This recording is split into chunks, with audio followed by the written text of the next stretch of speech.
네, 자, 두 번째 시간 들어갑니다. 3페이지 하단에서부터 봅니다.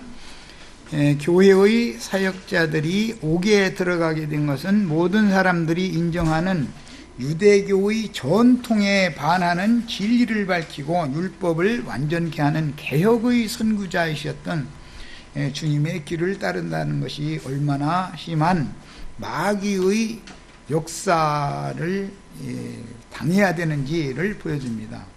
마귀 역사가 강할수록 주 예수의 역사도 더 강하게 나타나기 때문에 오늘을 사는 우리에게도 진리가 전해졌는데, 당시의 전도자들은 목숨을 내놓고 복음 사역을 위해서 나그네들이 되어 이곳저곳에 복음을 전파하고 유대교의 회방과 싸우며 이방인들의 풍습들과도 싸워야 했습니다. 이게 싸울 것이 한두 가지가 아니죠. 교회생활 해보면 우리 전도를 해다 봐도 세상적인 관념들을 다 갖고 있으니까 그것과도 싸워야 되고, 종교인들이 대부분이기 때문에 누구는 불교 관념과도 싸워야 되고, 누구는 기독교 관념과도 싸워야 되고, 싸워야 될 일이 한두 가지가 아니죠. 진짜 이 전도가 쉽지 않은 거예요, 알고 보면. 유대인이든 이방인이든 결국은 진리의 말씀으로 설득당해서 주 예수의 머리 되심 아래 만유가 통일되고야 말 것입니다. 이것이 하나님의 계획이기 때문입니다. 그리하여 이제 곧 주와 그 그리스도의 나라가 나타나게 될 시점에 우리는 와 있는 거예요. 그때 당시로는 은혜의 때가, 율법 시대가 종결되고 은혜의 시대가 나타나는 그 시점에 이 편지가 쓰여졌지만, 오늘 우리는 은혜의 시대가 끝나고 의의 거하는 바 새하늘과 새 땅이 나타나는, 실현되는, 지금 바로 턱 앞에 와 있는 거예요.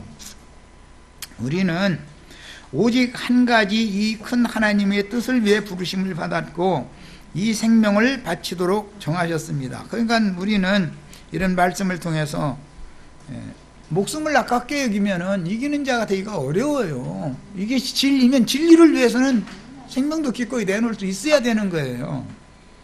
우리가 이 일을 감당하지 않는다면 하나님의 진리의 성령께서는 누군가를 또 찾아가셔서 그에게 이 중요한 직무를 맡기시고 우리에게서는 권세를 뺏어버리는 거죠, 이제. 그러면 오는 세상에서의 기업의 영광도 당연히 뺏기는 것이다. 자, 이제 히브리서 13장 4절로 갑니다. 모든 사람은 결혼을 귀히 여기고 침소를 더럽히지 않게 하라. 음행하는 자들과 간음하는 자들을 하나님이 심판하시리라. 성경을 해석할 때는 반드시 전후 문장의 흐름을 살펴서 해석을 해야 된다. 어떤 것은 용해를 해야 될 필요가 있는 것도 있죠. 어떤 것은 문장의 흐름을 보면 이것은 문자대로의 뜻이다라는 걸 누구나 다 알 수 있다 이거예요. 아무거나 그냥 용해한다고 파자 해석 히브리어 헬라어가 떴고 이런 식으로 무조건 끌어나갔다가는 오히려 어지러워질 수가 있죠. 하나도 얻어지는 거는 없고, 예를 들어서 히브리서 말씀이다 그러면은 얻어지는 것은 없고 그냥 그 아까운 시간을 허비하고 수가 많이 있을 수가 있는 거예요. 이게 가르치는 사람의 책임이라는 게 얼마나 중요한지에 대해서도 잘 생각해 보셔야 돼요. 듣는 사람도 책임이 있죠. 당연히 분별해 가면서 드려야 되니까. 자, 교회 생활은 육신적인 남성 형제들과 육신적인 여성 자매들이 함께 모임 생활을 실행하게 마련이므로, 특히 이제 그 고린도라든지 마케도니아 지역 그쪽에는 헬라 지역이었기 때문에, 헬라 지역은 그 남녀 간의 성결을 지키는 것이 굉장히 문란한 지역, 그 문화가, 그러니까 거기는 많은 그 신들의 나라가 그리스 헬라 나라인데, 그들은 당신 남편 내 아내 이런 구분도 별로 없다는 거예요. 그런 개념이 없는 거죠. 그 문화가 그러니까. 그런데 그 지역에다가 전도를 해놨으니 그 버르쟁이 개죠? 교회까지 그대로 끌고 들어오려고 그러면 이것을 막으려면 이게 쉬운 일이냐 이런 말이야. 쉬운 일이 아니죠. 사람이 어떤 문화 간섭이 몸에 배면 그걸 바꿔놓는다는 게 이게 쉬운 게 아니에요. 우리나라도 지금 서양 문물이 스멀스멀 들어오더니 지금 엉망이 돼버렸죠. 말로 할 수도 없는 지경까지 왔죠. 그래서 이런 세상의 악령들과도 교회는 싸울 수밖에 없었다. 그 다음에 그 당시 이미 진리에서 벗어난 다른 교훈들과 이방의 문란한 성생활 풍조가 교회 안에도 들어오기 시작했다. 그리고 특히 고린도라든지 뭐 이런 그 항구 도시는 그것이 좀 더 문란한 거야. 그냥 먼 나라 배들이 왔다 갔다 무역선 뭐 집 떠나서 오래된 그 선원들 사람들 한번 무태 내리면 뭐 뻔하지 뭐 이제 무슨 그만해가지고 다 뭐 그렇지 않냔 말이야. 그 당시 교회를 크게 훼손하였던 영지주의자들처럼 거룩해야 할 교회 생활이 성적으로 무질서하고 난잡해질 위험이 많았다.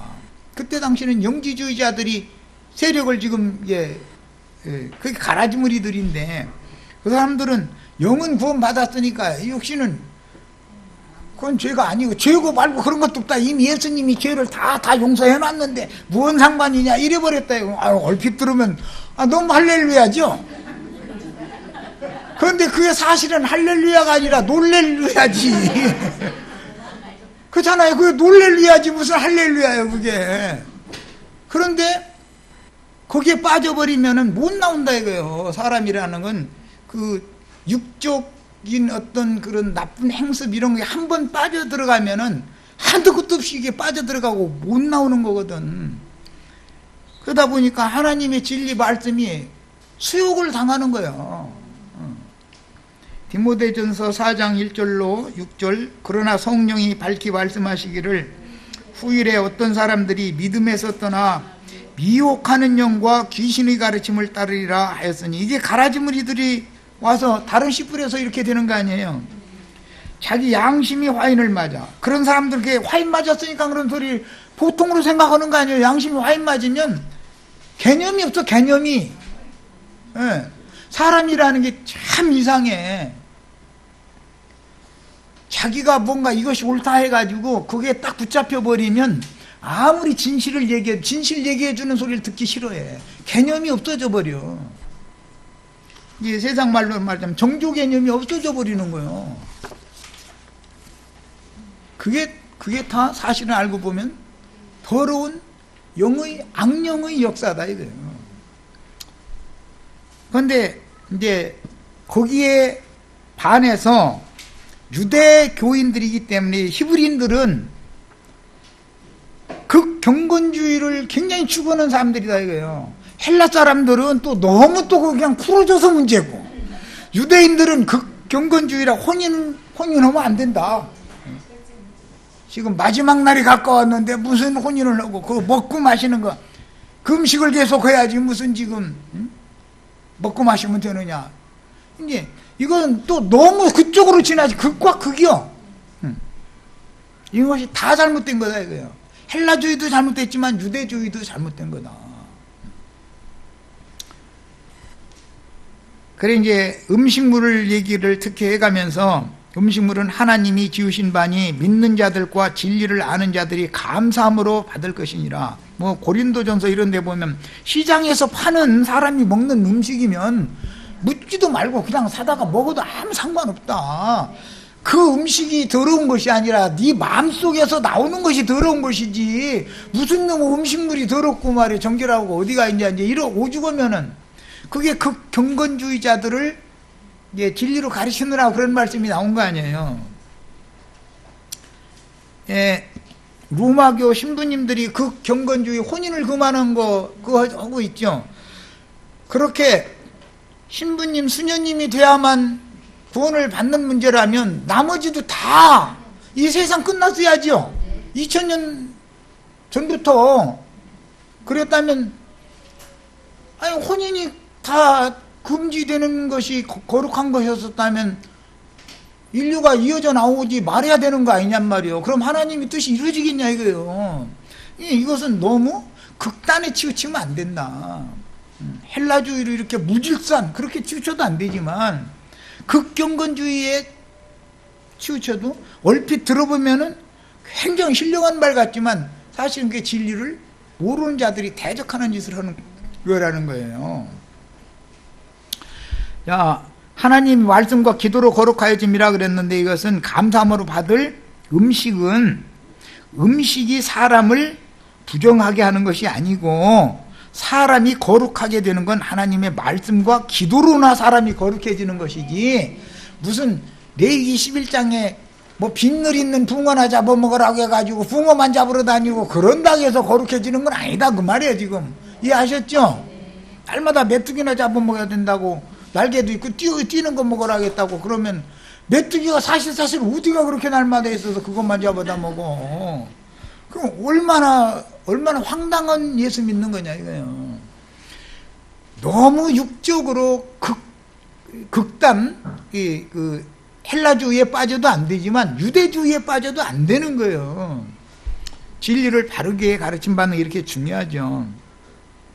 그래서 이제 이게 디모데보고 하는 말인데 내가 이것으로 형제를 깨우치면 그게 치우치지 않게 해라 이거요. 어느 어디 치우치지 않게 해라. 그리스도 예수의 좋은 일꾼이 되어 믿음의 말씀과 네가 따르는 좋은 교훈으로 양육을 받으리라 그랬어요.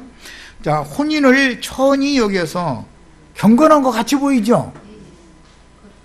혼인을 금하는 것은 유대교의 극경건주의자들이 육체의 모양을 내려는 위선일 수가 있다. 원래 태생이 고자로 태어났으면 뭐 여자를 봐도 무슨 장가 가고 싶은 마음이 없으니까 하고 뭐 상관없는 일이고 그것이 아닌데 사람이 인위적으로 거룩한 척 하려고 거세를 했어. 그런데 그 어떤 신부님이 그거 고백한 거 그거 있죠? 그날 이후로는 이상하게 이 죄를 더 짓으라는 거예요. 마음으로 짓는 죄가 더 어마어마한 거죠. 그러니까 이제 막 하도 시달리니까 이 사람이 나중에 자살을 이제 도저히 안 되겠으니까 시도하는 이제 그런 게 나오잖아요. 그러니까 하나님이 창조 질서에 순응을 해가면서 사는 것이 진리를 따르는 일이지 인위적으로 경건한 채 하려고 어떤 모양을 내려고 해가지고 그게 안 되는 거다. 이거 오히려 더 큰 시험에 빠질 수가 있다. 그래서 창조 질서에 맞는 뭐든지 세상 말로 순리대로 살아야 돼. 순리대로. 영리로 뭐를 행하면 안 되는 거죠. 문제는 육체의 정욕을 절제하지 못하고 방탕한 행동을 함으로 헬라주의를 해서 나온 게 영지주의자들이거든요. 그런 사람들처럼 난잡한 성생활을 하거나 함부로 이혼하고 가볍게 재혼하기를 반복하면서 신앙의 문제를 핑계로 삼을 수가 있다. 이런 경우에는 교회에서 엄격한 통제를 할 필요가 당연히 있는 거였다 이거예요. 그래서 바울사도가 히브리서 결론 말씀에 그 얘기도 넣는 거예요. 이것은 영적 해석을 하라는 말이 아니에요. 그 당시 상황이 그런 것이지. 자, 이제 성경을 해석할 때 문맥의 흐름을 보면 이것은 문자대로의 해석을 요하는지 영해를 요하는지를 알 수 있다. 내가 계속 그 얘기하죠. 뭐 히브리어 헬라어 단어 사전이 어떻고 그런 걸로 해석을 하려고 하면 안 맞는 거다. 이게 성경이라는 건 말하고자 하는 어떤 의도가 있기 때문에. 자, 고린도전서 7장을 예로 들어서 7절부터 11절 나는 모든 사람이 나와 같기를 원하노라. 바울사도는 결혼하지 않고 전도만 하는데 이제 일생을 두시는 사람이죠. 그러나 각각 하나님께 받은 자기의 은사가 있으니 이 사람은 이러하고 저 사람은 저러하니라. 이게 진리죠. 사람이 인위적으로 거세한다 해가지고 그날 이후로는 이상하게 죄를 더 짓으라는 거잖아요. 이거 신부님 그거 진짜 얼마나 답답하면 자살을 이렇게 죄를 짓느니 차라리 죽는 게 낫겠다. 그렇게까지 했다는 거예요. 얼마나 힘들었으면 그랬겠어. 내가 결혼하지 아니한 자들과 과부들에게 이르노니 나와 같이 그냥 지내는 것이 좋으니라. 만일 절제할 수 없거든 결혼하라. 정욕이 불같이 타는 것보다 결혼하는 것이 낫다. 이것이 진리단 말이에요. 예. 성경은 어느 극단에 치우치는 것을 가르치지 않는다. 절대로 하나님의 창조 질서는 순리대로 흘러가는 거예요. 물 흘러가듯이. 결혼한 자들에게 명하노니, 이제 교회 중에 결혼한 자들을 내게 명하는 말이야. 명하는 자는 내가 아니요 주시다 그랬어요. 이것은 주님의 명령이다. 이제 지금부터 하는 말은 그 말이요. 여자는 남편에 의해서 갈라서지 말고, 이게 주님의 명령이에요. 이게 바울 사도가 사사로 하는 말이 아니에요. 만일 갈라섰거든 그대로 지내든지 다시 그 남편과 합하든지 하라. 남편도 아내를 버리지 말라. 이건 주님의 명령이요. 그럼 사람이 이 말을 가지고 영해를 이게 가능하냐 이 말이요. 이건 영적으로 뭐 히브리어가 어떻고 헬라어가 어떻고 뭐 해가면서 이게 가능한 말이냐. 이거 파자 해석한다고 이렇쿵저렇쿵. 그게 다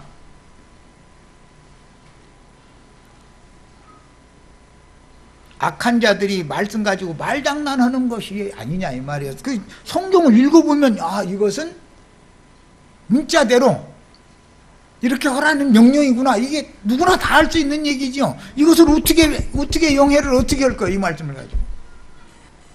주님께서 성경으로 명령하신 말씀을 명심하고 혹시 신앙 문제로 이혼한 경우는 그대로 지내든지 다시 그 남편 혹은 아내와 화합하든지 하라라는 명령을 지켜서 교회 중에서는 한 남편의 아내, 한 아내의 남편으로 살다가 가정마다 부부가 성교를 지키는 것이 너무 중요한 문제다. 이게. 그 다음에 이제 5절 6절로 갑니다. 돈을 사랑하지 말고 있는 바를 족한 줄로 알라. 그가 친히 말씀하시기를 내가 결코 너희를 버리지 아니하고 너희를 떠나지 아니하리라 하셨느니라. 그러므로 우리가 담대히 말하되 주는 나를 돕는 이시니 내가 무서워하지 아니하겠노라. 사람이 내게 어찌하리요 하노라. 예, 사람들이 신앙 문제 때문에 산업을 뺏어가고 직장생활 못하겠다 이제 이런 말이죠. 그래도 걱정하지 말아라. 이제 지금 이걸 격려하는 거예요. 상황이 그때 그랬기 때문에. 이게 예수님의 예언대로 예루살렘 멸망이 임박했을 때 그때 이미 징조가 사방에서 나타나는 거 아니에요. 예를 들어서 뭐 김정은이가 쳐들어오려면은 징조가 있은 다음에 쳐들어오는 것이 그냥 아무튼 없이 왔다 우리나라에 핵폭탄 터뜨리 이렇게는 안 오는 거거든. 어떤 징조가 있는 거지. 그런데 징조라는 건 꼭 말폭탄을 먼저 터뜨리고 나서 이제 감정의 양측이 상하고 나면은 이제 진짜로 이제 살상하는 이제 무기 폭탄을 터뜨리게 되는 거죠. 그러니까 할 수 있으면 좋게 말로 해결을 하는 게 제일 좋죠. 싸움 날 때도 싸움 말리는 사람 그렇게 폭력을 하려고 하지 말고 말로 해. 말로 다 그러면 말로 하라고 그러잖아. 성도들이 교회 생활에서 뒤로 물러가는 요인 중에 하나는 돈을 사랑함으로 세상으로 돌아갈 수 있는 위험 요소가 있다는 걸 지적하셨는데, 인생을 살다 보면 부지런하고 정직하다면 주님께서 생활에 필요한 것들을 반드시 채워주신다라고 하는 확신을 갖고 근검 전략하면서 열심히 살면 주님의 도우심을 체험하기 마련입니다. 그 직장을 꼭 나가야 되는 건 아니잖아요. 그보다 더 낮은 직장에 또 주님이 또 이 일을 이제 그만 못하게 하신 것은 또 다른 일도 해보시라고 이렇게 내가 박해를 받는구나 이렇게 이해를 하고 주님께 모든 걸 맡기고 정직하게 하면 어차피 먹고 사는 건 해결을 하신다라는 말이에요. 정직한 손으로 열심히 부지런하게만 하다면. 아무래도 이제 늘 얘기하지만 잠자는 시간을 조금 줄이시기는 하겠지. 뭐 뺏어갈 거는 잠자는 시간 뺏는 것밖에 더 있어. 할 수 없는 거지 뭐. 누구는 안 해봤어. 다 해봤는데 뭐. 히브리서 13장 4절로 6절에서 교회가 경건한 생활을 추구하도록 격려하신 후에 13장 7절 8절에서는 인도자의 믿음의 본을 따를 것을 권했습니다. 하나님의 말씀을 너희에게 이루고 너희를 인도하던 자들을 생각하며 저의 행실의 종말을 주의하여 보고 저의 믿음을 본받으라. 예수 그리스도는 어제나 오늘이나 영원토록 동일하시니라. 예수 그리스도가 어제나 오늘이나 영원토록 동일하시다는 말씀을 오늘날 기독교계가 얼마나 원하며 하는지 몰라요. 이 말은 무슨 뜻이냐? 히브리서 11장에 나오는 앞선 증인들과 함께 하시던 예수님이나 지금 현재 교회를 충성스럽게 인도하는 종들과 함께 하시는 예수님은 변함없으신 분이다. 그때도 예수님이 함께 하셨기 때문에 그런 증인의 길을 할 수가 있었죠. 현재도 예수님이 함께 하시지 않으면 그 길 못 가는 거예요. 그 말을 지금 했는데 예수 그리스도는 어제나 오늘이라 동일하다. 이제 이 말을 가지고서 엉뚱한 쪽으로 이렇게 그냥 우려먹는 사람들이 참 많아요. 성경이란 그래서 문맥의 흐름을 따라서 해석을 해야 된다는 거예요. 그래서 초대교회 때 주의 사자들은 주님께서 개혁한 신약의 복음을 위하여 목숨을 기꺼이 바쳤으며 이곳저곳에 나가서 교회를 일으켜 세우고 그 무리들 중에서 생명의 분량이 있는 형제를 장로로 세워서 어떤 지역에 세워진 교회를 장로에게 부탁했죠. 자, 그들은 주의 본을 받은 사도들을 분받아서 신실하게 인도 직분을 행했는데 사도들과 함께 하시던 예수 그리스도나 양무리를 인도하는 장로 형제들과 함께 하시는 예수 그리스도, 그 전에 이미 구약시대에 믿음의 증인들과 함께 계시던 그분도 예수 그리스도죠. 베드로 그 후서에 보면 그리스도 그분이 옛적 선지자들과 함께 계셨다고 이렇게 돼 있잖아요. 자, 이 말은 양의 목자장이신 주님의 뒤를 이은 사역자들에 대한 말씀인데 앞서 가신 목자장의 본을 따라 신약의 복음을 받은 양무리를 위해서 자신의 목숨까지 기꺼이 바친 주님의 제자된 양의 목자들을 본으로 제시하여 그들의 믿음을 본받게 하기 위한 격려의 말씀입니다. 예, 이 말씀을 정말로 진리를 가르치다가 진리를 위하여 순교한 그런 사람들의 믿음을 본받아야지, 가라지 씨를 덧부리러 다니면서 대우받고 헌금이나 걷어가고 그런 사람들을 본받아서야 되겠냐 이거예요. 그런데 이상하게 자칭 유대인들의 회를 인도하는 세상교회 목사님들을 본받으려고 목소리까지 흉내내고 말투까지 흉내내려고 그 난리죠. 그거 왜 그러는지 모르겠어. 우리 박순희 자매님이랑 우리 윤혜수 자매님이 아무리 보기에 좋아 보이는 어떤 것이 있어도 따라하지 마. 하던 대로 해. 하던 대로 물을 가는 대로 사는 거예요. 그걸 억지로, 그게 위선이지 뭐냐 이거야. 하려면 생명률에 따라서 해야 되는 것이죠. 자, 9절로 갑니다. 여러 가지 다른 교훈에 끌리지 말라.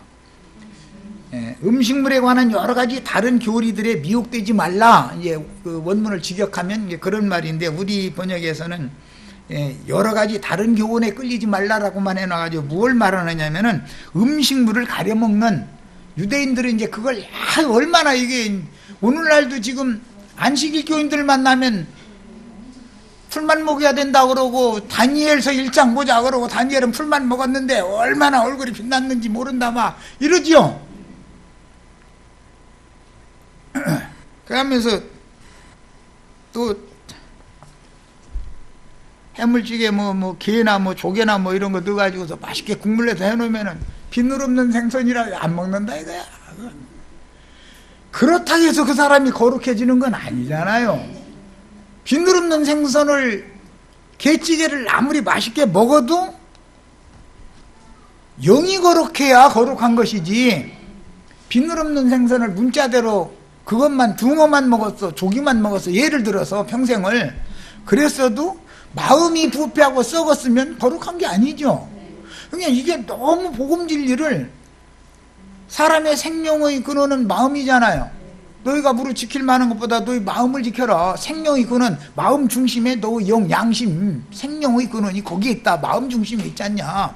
마음을 지키라는 건데,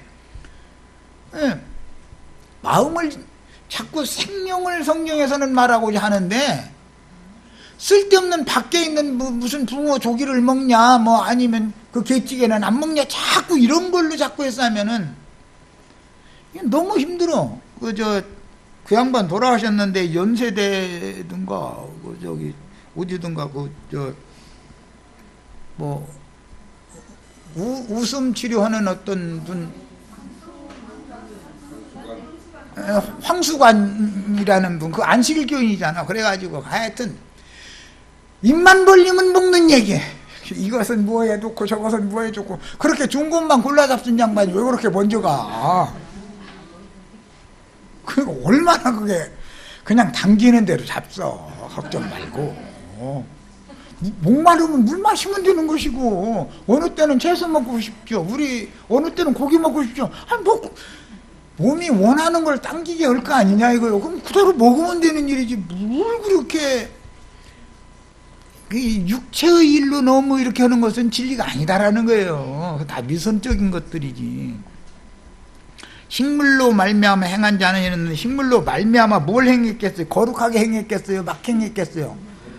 거룩하게 식물을 가지고 거룩한 채 그렇게 행한 자는 유이 그렇지 무대들에 이런 거예요.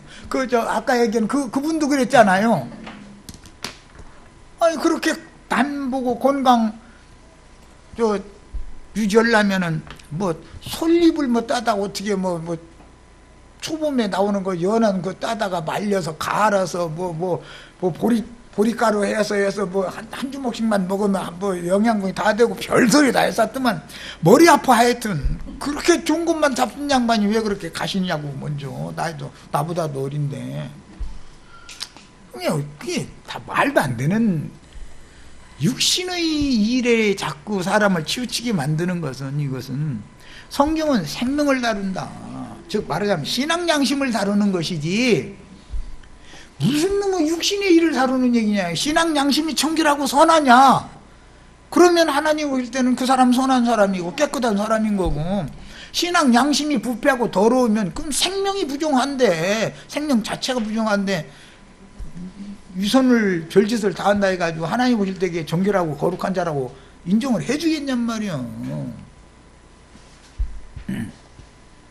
율법에 음식을 가려 먹도록 규정하는 것을 문자대로 다 지켰던 유대인들은 주님을 배척했고 주님께 버림이 되었는데도 그렇죠?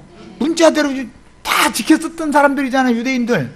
그들은 오히려 주님을 뒷발질해서 차버리고 제 길로 다 가다가 망한 거 아니에요. 그걸 왜 뻔히 보면서도 똑같은 것을 자꾸 하려고 그러느냐 이거예요.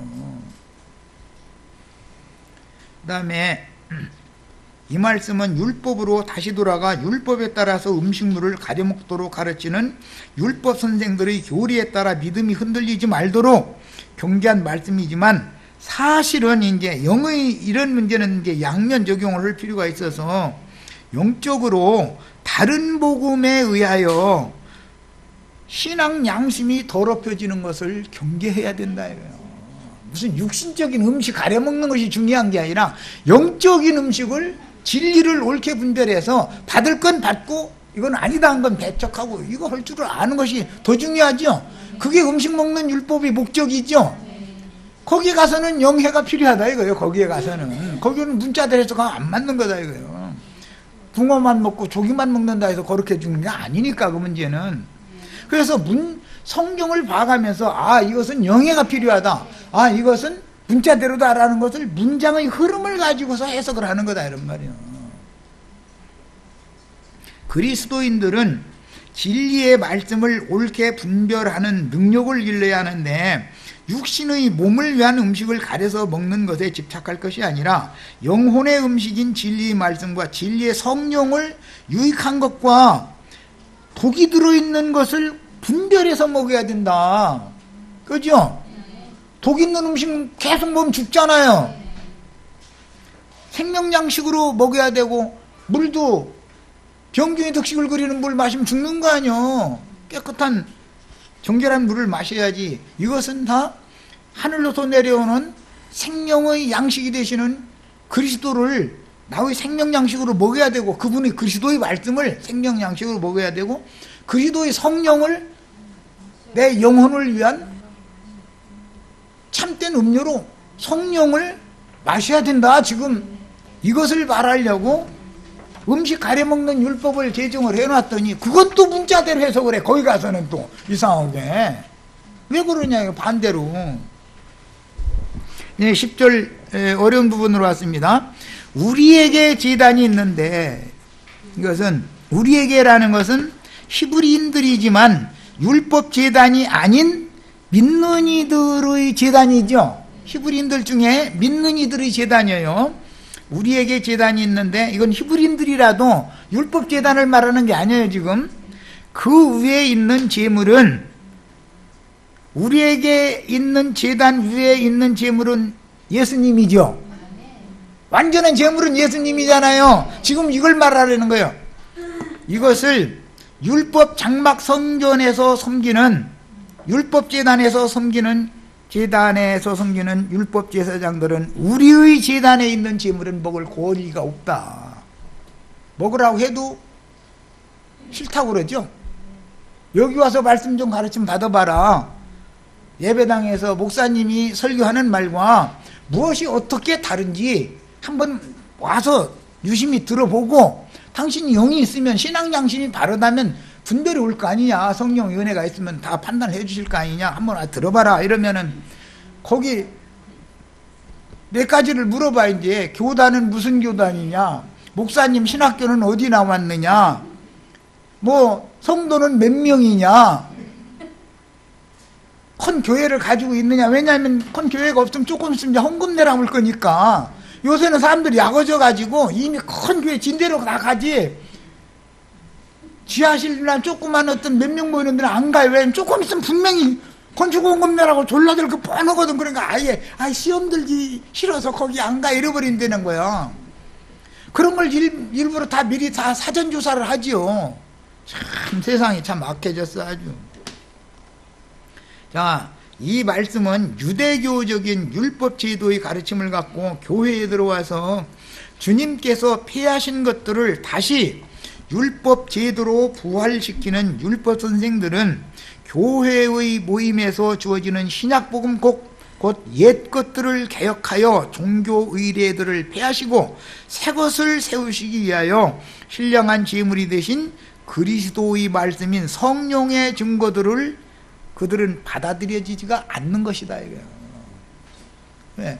율법 행위를 계속 해야 된다는 관념이 있기 때문에, 율법을 예수님이 단번에 다 이루셨다. 율법을 사람은 이룰 수 없는 거다. 사람의 율법 행위로는 그게 안 되는 거다. 그러나 예수님이 한 몸을 바쳐서 모든 율법의 지시사항을 다 이뤄놨다.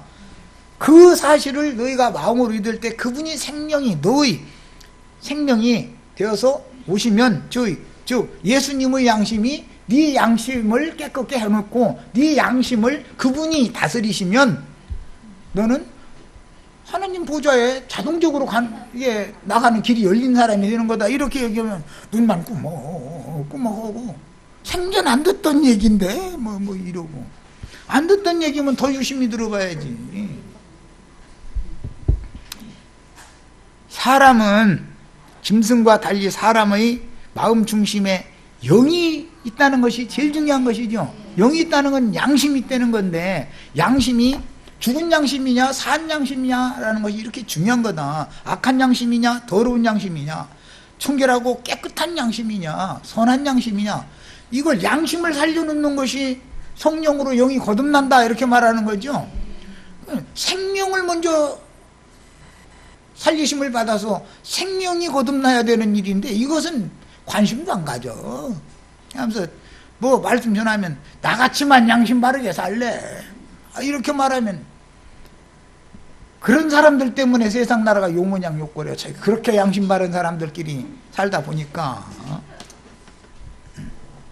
영원히 죽음이 없는 양심이라는 건 예수님, 하나님의 양심 외에는, 영생하시는 하나님은 예수님의 양심을 말하는 거단 말이요. 율법 선생들의 율법 제도 교리로 굳어진 관념에 따라 교회는 처음부터 커다란 피해를 받았는데, 이는 주님의 개혁을 완전히 옛 것으로 다시 돌아가게 하는 제반 규례들을 간교한 방법으로 다시 가르쳐서, 이게 가라지씨를 덧뿌리는 자들이 하는 짓이죠. 율법 종교 실행으로 돌아가게 하기 때문이다. 이 시대의 가장 강력한 율법주의자들의 교리, 이건 이제 신종교리예요. 이거는 흔히 말하는, 첫째는 삼위일체예요. 하여튼 삼위일체를 부정하면 이단이죠. 무조건 삼위일체를 안 믿어 그건 이단이야 이래버려요. 그 다음에 두 번째는 예정론이에요. 예정론 믿어 안 믿어 해가지고, 예정론 안 믿어 그러면은 그 이단이구만. 그래요. 하나님은 아담을 예정한 것이 아니라 둘째 아담인 예수님을 예정하셨죠. 뭘로 예정한 거예요? 메시아로 예정을 해놓은 거예요. 예정된 분은, 하나님께 예정된 분은 예수님이요. 그래서 그분이 오셔서 모든 말씀을 이뤄놔야 하나님의 예정이 다 실현되는 거다 이거예요. 하나님이 이미 계획하셨고 작정하셨던 선하시고 이쁘신 뜻을 예수님을 통해서 실현하면, 우리는 복음을 믿음으로 더럽고 부패한 마음을 지배하고 있던 죽은 양심이 새 생명을 얻어서 산 영이 되어져야만 예수 그리스도가 나의 영원한 생명으로 나의 제일 중요한 다스림이 뭐예요? 내 양심부터 다스려 주셔야죠. 내 양심을 다스리면, 내 양심이 살아있으면 부패한 마음은 자동적으로 다스려지게 돼 있는 거다. 이게 이기는 생명이라 그래. 생명으로 왕노로 산다 그래. 그런데 이런 얘기하면은 그렇게 복잡하게 했었냐고 막 이러고, 생명해서 당신이 말하는 생명이라는 게 지금 뭘 말하는 거예요? 물어보면 대답도 못해. 육신의 생명도 있고 혼적 생명도 있고 영적 생명도 있는데, 신령은 가장 완전한 생명, 죽음이 없는 생명이란 예수님의 영을 말한다. 예수님의 양심을 말하는 거다 이 말이에요. 이것만이 생명이다 이거예요. 큰성 바벨론은 주님의 예언대로 고운 가루 스말 속에 누룩을 넣어서 전부 부풀게 한 비밀의 여자이며, 모든 씨보다 작은 겨자씨 한 알이 채전밭의 중앙에서 자라 큰 나무가 되매 공중의 새들이 깃들였고 각종 들짐승들이 그 나무 아래에 모여들어서 큰 음녀의 간부들인 짐승들의 거처로 삼은 것이 상징이다. 이게 유대 종교 조직이라는 건 이런 거죠. 자칭 유대인의 해인 세속교계는 이렇게 상징되어 있다 이 말이에요. 이게 성경이 잠언서에서 계속 말하는 그 음녀 창녀촌이 어디예요? 저기 어느 동네에 있는 창녀촌은 상징이 지금 표상일 뿐이고, 영적인 창녀촌은 세상교회를 말하는 거예요.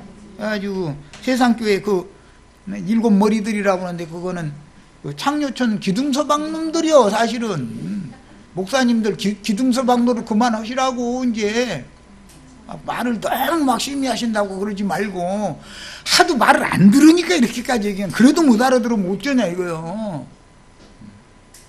성경의 비유를 잘 깨달아가면서 들을 필요가 있는 거예요. 히브리서 13장 11절, 이는 죄를 위한 제사가 있고 죄들을 위한 제사가 있죠. 죄를 위한 제사는 뭔 제사라고 그래요? 속죄제 제사라고 그래요. 죄들을 위한 제사는 속건제 제사라고 그래요. 속죄 제사는 1년에 한 차례 딱 단 한 번 드리는 거예요. 그러나 속건제는 죄가 생각날 때마다 계속 반복해서 드리는 거예요.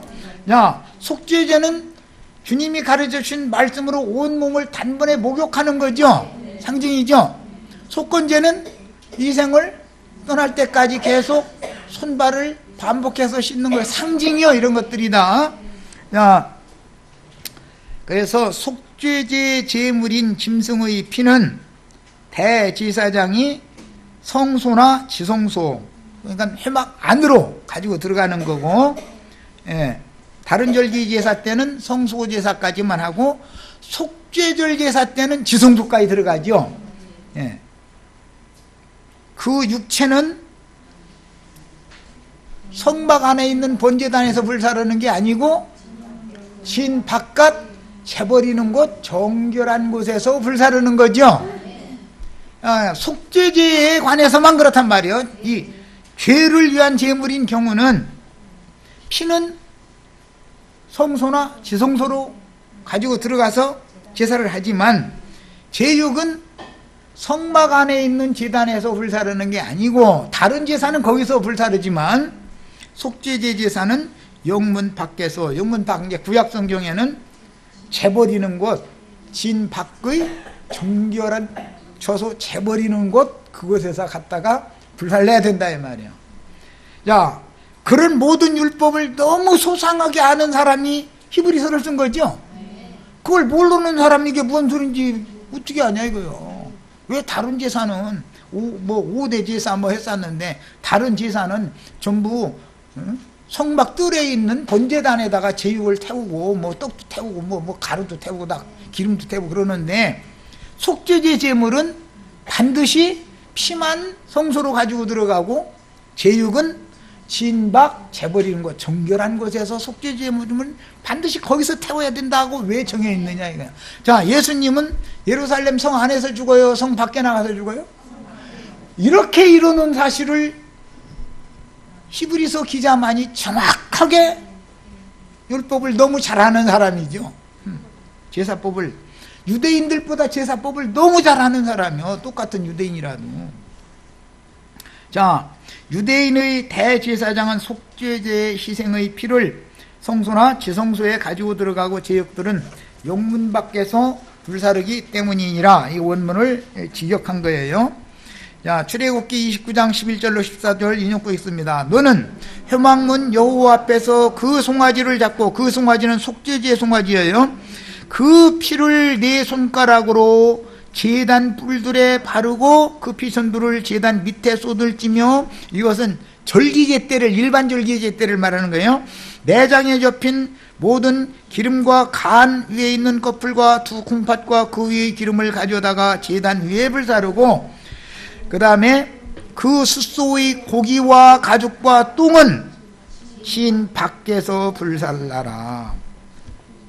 성막 뜰에서 번제단에서 불사르는 것도 있지만 제육은 반드시 고기, 가죽, 똥은 신 밖에서 불살라라. 이건 레위 때, 출애굽기 때 여러 번 말씀드렸지만 고기라는 건 혈육이죠. 가죽이라는 건 옛사람의 마음이죠. 가죽 얘기하면 마음 가죽을 성경에 의미하는 거예요. 똥이라는 건 뭐 물어보나 마나지 뭐. 옛사람 속에는 똥만 들어있죠. 자, 레위기 4장 1절로 12절. 이스라엘 자손에게 말하여 이르라. 누구든지 여호와의 계명 중 하나라도 그릇 범하였으되 만일 기름 부음을 받은 제사장이 범죄하여 백성의 허물이 되었거든 그가 범한 죄로 말미암아 흠없는 숫송아지, 제사장의 경우, 장로의 경우는 수컷으로 드리죠. 백성들의 경우는 암컷으로 드려요. 똑같은 속죄제를 드려도 삼아 여호와께 드릴지니 그 숫송아지를 회막문 여호와 앞으로 끌어다가 그 숫송아지 머리에 안수하고 그것을 여호와 앞에서 잡을 것이요. 그 다음에 기름 부음을 받은 제사장은 그 숫송아지의 피를 가지고 회막에 들어가서 그 제사장이 손가락에 피를 찍어 여호와 곧 성소의 휘장 앞에 7번 뿌릴 것이요. 이것은 절기제 때를 말하는 거예요. 안식일제나 절기제 때 하는 거예요. 제사장은 또 그 피를 여호와 곧 회막 안 향단 뿔들에 바르고, 이거는 금제단을 말하는 거죠. 그 송아지 피 전부를 회막문 앞 번제단 밑에 쏟을 것이며 또 그 속죄 제물이 된 숫송아지의 모든 기름을 떼어낼지니 곧 내장에 덮인 기름과 내장에 붙은 모든 기름과 두 콩팥과 그 위 기름 곧 허리 쪽에 있는 것과 간에 덮인 거풀을 콩팥과 함께 떼어내되 화목제 제물의 소액에서 떼어난 것이 할 것이요 제사장은 그것을 번제단 위에서 불사를 것이며, 기름은 그 성막들에 있는 제단에다 불사르는데 그 숫송아지의 가죽과 그 모든 고기와 그것의 머리와 정강이와 내장과 똥 곧 그 송아지 전체는 진영 바깥 재버리는 곳인 정결한 곳으로 가져다가 불로 나무에서 사르되 곧 재버리는 곳에서 불사를 지니라.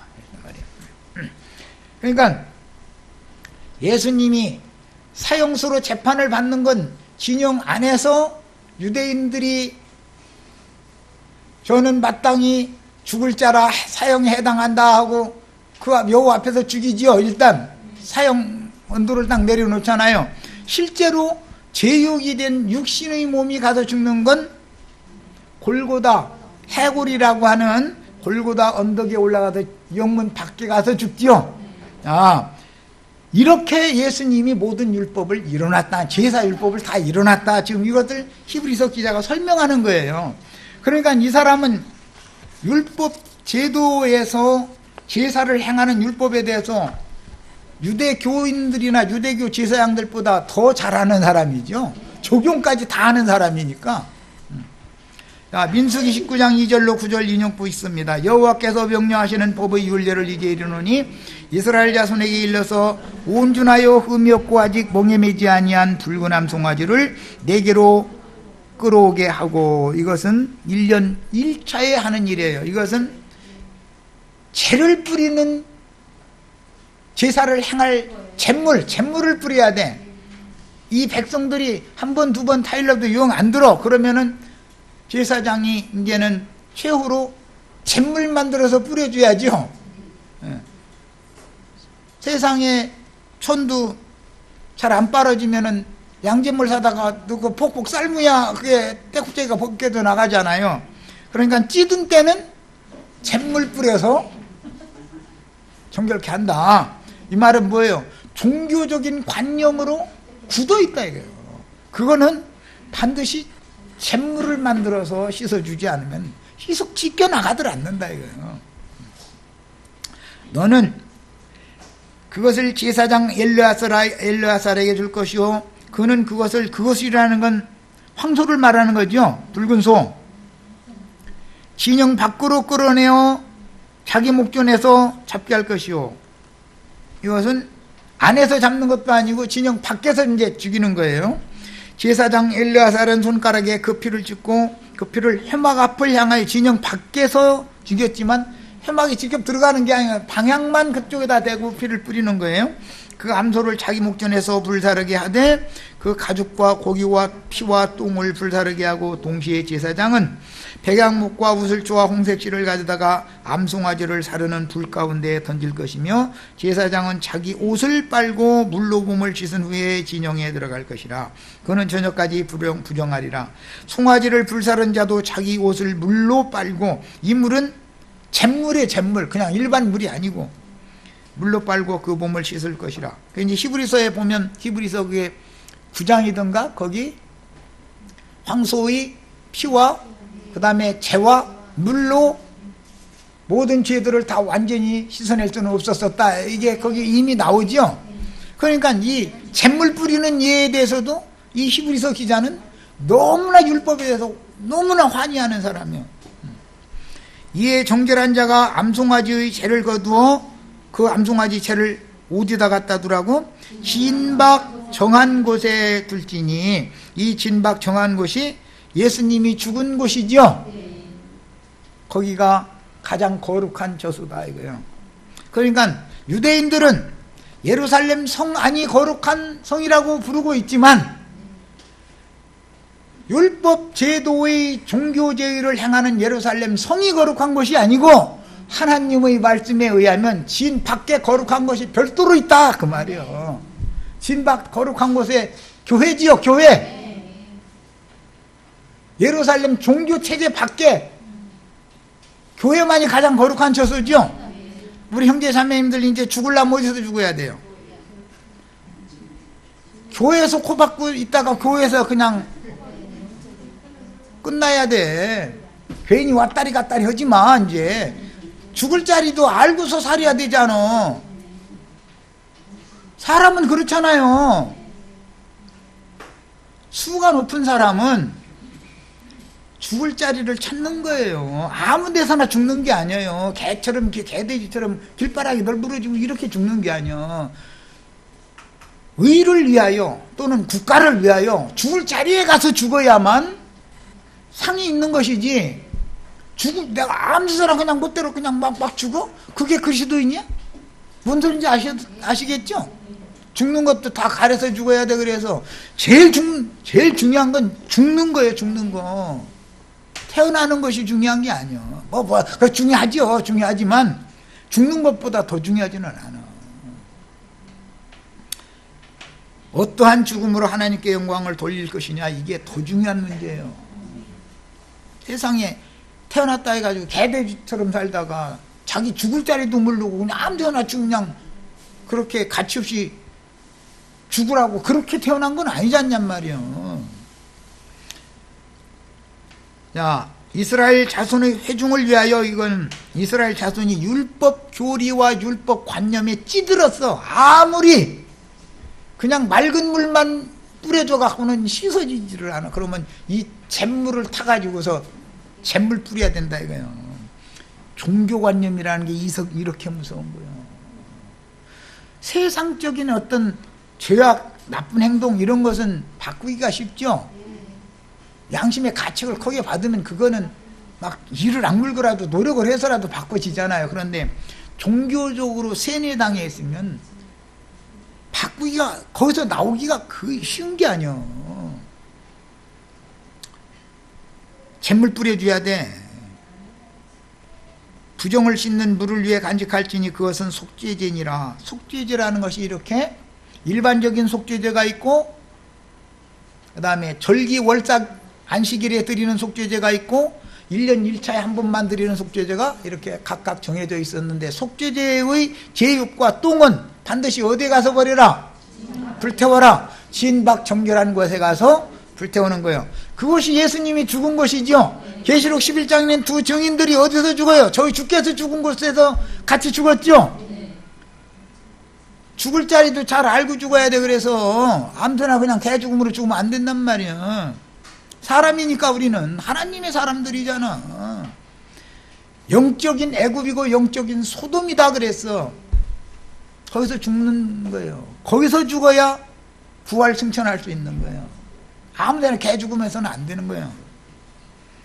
이와 같이 속죄제의 규정들을 요약하면, 속죄를 위한 제물의 피는 제사장이 성소에 가지고 들어가며 제육은 진 밖에서 불살라야 했으므로 인자 예수도 영문 밖으로 끌려가서 십자가에 달려 죽임을 당하셨고, 그리스도의 생명인 피는 멜기세덱 반차의 대제사장인 그 영께서 셋째 하늘의 지성소 하나님의 보좌에 올라가서 은혜의 보좌 앞에 그 피가 뿌려졌다.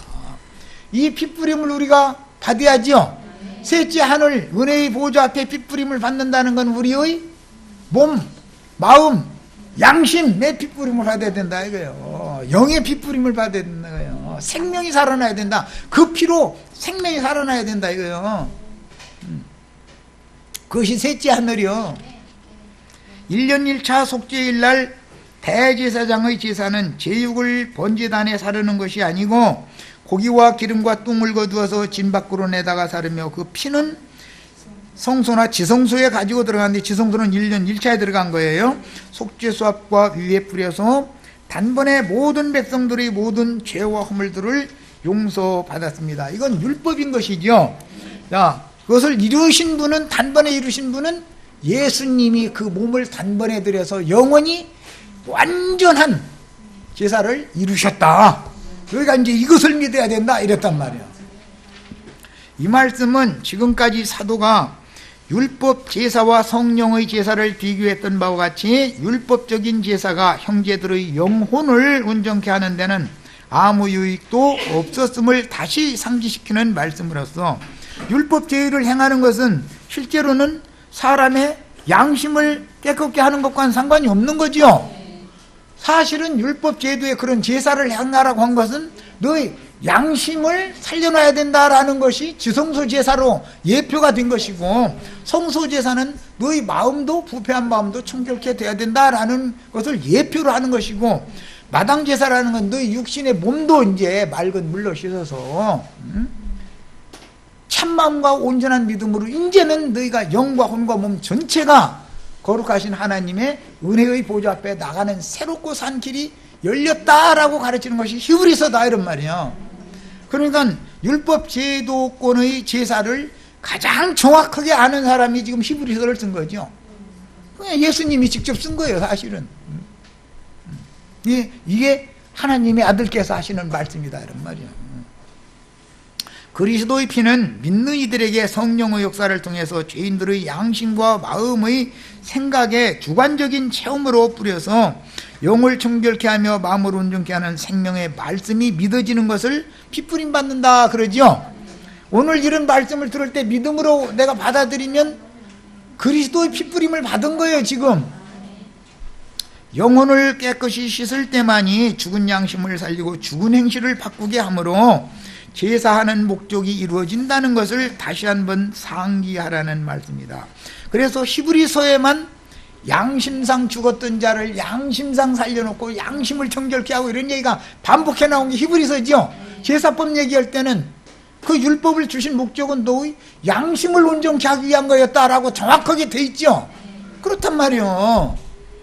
자, 각이 처진 제육들로 비유된 예수의 찢기신 육체는 회개한 죄인들만을 위한 생명의 양식이 되는 것이지, 율법 관념에 사로잡힌 율법 선생들 찌든 옷 입고서 그 누더기 옷 그것도 마냥 거지거지 상거지 옷 아주 그냥 그 몸에도 한 번도 목욕을 안 해가지고 어디 사람들 전철 타면은 저쪽으로 슬슬 가 자리 비켜주고 그러면 누워버려.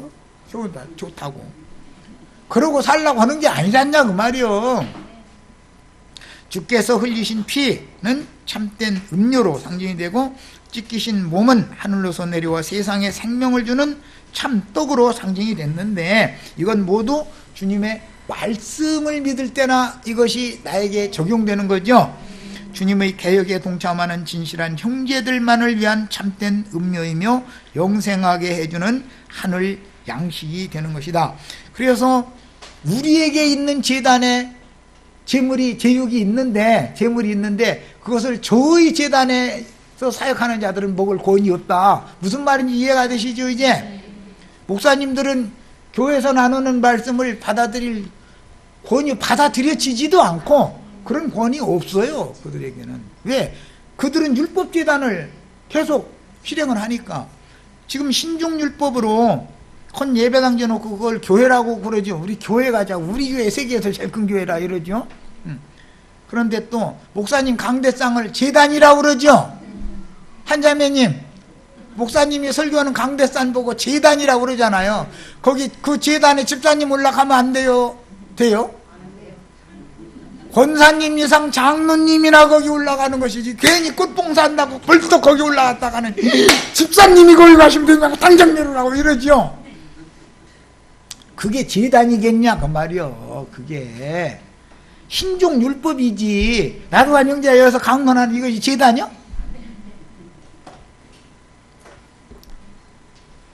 말씀을 너무 무지한 거요. 너무 무지해.